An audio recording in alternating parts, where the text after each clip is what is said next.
प्रदेश में एक ऐसा गांव है जहां खेतों में अब सिर्फ फसलें नहीं बल्कि आधुनिक तकनीक की नई तस्वीर नजर आती है। जहां किसान कम पानी में भी बम्पर खेती कर रहे हैं, जहां खेतों में poly house, drip irrigation, mini sprinkler और फार्म पॉन्ड की कतारें दिखाई देती है। डीडवाना कुचामन जिले का नंगवाड़ा गांव आज खेती की आधुनिक तकनीकों के कारण चर्चा में है।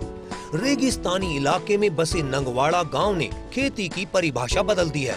गांव से गुजरते ही खेतों में poly house, drip irrigation system, mini sprinkler और फार्म पॉन्ड नजर आने लगते हैं। कम पानी में अधिक उत्पादन और पानी की एक एक बूंद बचाने की सोच ने यहां के किसानों को अलग पहचान दिलाई है। नंगवाड़ा के किसानों ने परंपरागत खेती से आगे बढ़कर तकनीक आधारित खेती को अपनाया है। गांव में 150 से ज्यादा फार्म पॉन्ड और 50 से अधिक पॉली हाउस मौजूद हैं। कृषि विशेषज्ञों के मुताबिक किसानों ने बारिश के पानी को बचाने के लिए वाटर हार्वेस्टिंग सिस्टम अपनाया है और उसी पानी का उपयोग ड्रिप इरिगेशन और मिनी स्प्रिंकलर सिस्टम के जरिए फसलों में किया जा रहा है। नतीजा यह है कि कम पानी में भी किसानों की पैदावार लगातार बढ़ रही है और खेती लाभ का सौदा बनती जा रही है। गांव के किसान बेहद जागरूक हैं और सरकार की हर कृषि योजना का लाभ ले रहे हैं। जो भी पानी बचाने के जो भी उन्नत तकनीक जो इजराइल यूज़ करता है वो टेक्नोलॉजी इस गांव में यूज़ हो रही है। उसी तरह से इन्होंने बड़े बड़े पॉली हाउस बना रखे हैं। एक एक किसान के 4-4 हज़ार मीटर के 2-2, 3-3 पॉली हाउस बना रखे हैं। पूरे गांव में कम से कम 150 के आसपास पॉली हाउस हैं। तो इस तरह से इन किसानों ने पॉली हाउस में हाईटेक एग्रीकल्चर कर रहे हैं। जो जिस तकनीक से इजराइल में खेती हो रही है उसी तकनीक को अपना के किसान भी अपने यहाँ खेती कर रहे हैं। सर, नंगवाड़ा गांव जो है वैसे खेती के अंदर अग्रणी भी है और इसमें धीरे धीरे पानी का भी जो है वाटर लेवल भी नीचे जा रहा है, मगर फिर भी किसान का जो क्षेत्रफल है वो भी इरिगेशन के अंदर बढ़ता जा रहा है समय में।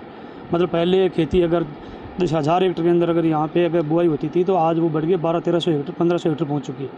क्योंकि उसका कारण यही है किसानों ने जो सरकारी योजना है उनका अच्छा लाभ लिया, वाटर हार्वेस्टिंग सिस्टम अपनाया लोगों ने, पानी की बचत के लिए जगह जगह उन्होंने जो ड्रिप संयंत्र है, मिनी स्प्रिंकलर है, प्याज भंडारण लोगों ने प्रत्येक घरों में यहाँ बना हुआ है।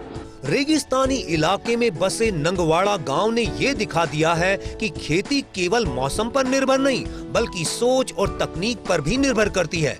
नंगवाड़ा के किसान अब परंपरागत खेती से आगे बढ़ चुके हैं। यहाँ के किसान तकनीक को खेती का भविष्य मान रहे हैं। प्रगतिशील किसान पॉली हाउस, कृषि यंत्र सब्सिडी, प्याज गोदाम और सिंचाई योजनाओं का लाभ लेकर खेती को आधुनिक बना रहे हैं। सरकारी योजनाओं का लाभ लेने के लिए नंगवाड़ा के किसान नियमित रूप से कृषि अधिकारियों से संपर्क करते हैं और नई तकनीकों की जानकारी प्राप्त करते हैं। यही वजह है कि नंगवाड़ा आज आसपास के इलाकों के किसानों के लिए रोल मॉडल बनता जा रहा है। हमारे गांव में राज्य सरकार और केंद्र सरकार की सभी कृषि योजनाओं का लाभ सभी काश्तकार उठाते हैं। हमने ऑनलाइन अप्लाई किया था और लॉटरी सिस्टम से ये निकलते चुनाव होता है इनका। हमारे ये 150 के लगभग पॉली हाउस, नेट हाउस हैं, इतनी ही फार्म पॉन्ड है और मिनी फुहारा है। जैसे ये ट्रैक्टर की जितनी भी औजार हैं सब पर सब्सिडी ले रखी है काश्तकारों ने। सरकारी जो योजना है उन सभी का फायदा उठाते हैं। पहले गांव में पानी की स्थिति कम हो गई थी, अब हमने फार्म पॉन्ड बना के पानी बारिश का पानी इकट्ठा करके इसे हम 50-60 बीघा खेती करते हैं। जैसे गेहूँ, चना, प्याज, सरसों सभी प्रकार की खेती करते हैं। मैं तो सभी को यही संदेश दूंगा कि जितना हो सके उतना किसान जो भी सरकार की योजनाएं आती है उनका फायदा ले। एक समय पानी की कमी से जूझने वाला नंगवाड़ा गांव आज तकनीक आधारित खेती की मिसाल बन चुका है। जागरूक किसान, सरकारी योजनाओं का सही उपयोग और पानी बचाने की सोच ने इस गांव को मिनी इजराइल के रूप में नई पहचान दिलाई है। सरकारी योजनाओं का सही उपयोग, किसानों की जागरूकता और तकनीक के प्रति बढ़ता भरोसा नंगवाड़ा को खेती के क्षेत्र में नई ऊंचाइयों तक पहुंचा रहा है। आने वाले समय में यह गांव प्रदेश के अन्य किसानों के लिए भी प्रेरणा केंद्र बन सकता है। Narpat Zoya, first India news, Didwana.